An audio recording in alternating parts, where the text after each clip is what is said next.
চাচা, বাড়ি ঘর এত সাজানো কেন? আর হেনা কোথায়? হেনার বিয়ে হয়ে গেছে। না, আমি বিশ্বাস করি না। প্রেমের সমাধি ভেঙে মনের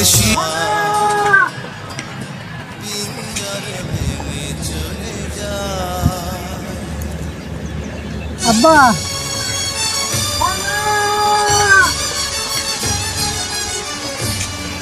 এই যে দেখেন বড় মিয়ার অবস্থা। বড় মেয়ে তো দেখি পাগল হয়ে গেছে। বড় মেয়ে তো পাগল হয়েছে। আমি বুঝতেছি আপনি আমার বিয়ে করাইবেন না। আপনি কি আমার সত্যি সত্যি বিয়ে করাইবেন না? আব্বা, আপনার একটা কথা কই, আপনি যদি আমার বিয়ে না করান তাহলে আপনার মায়ের আমি বিয়ে করে আরাম।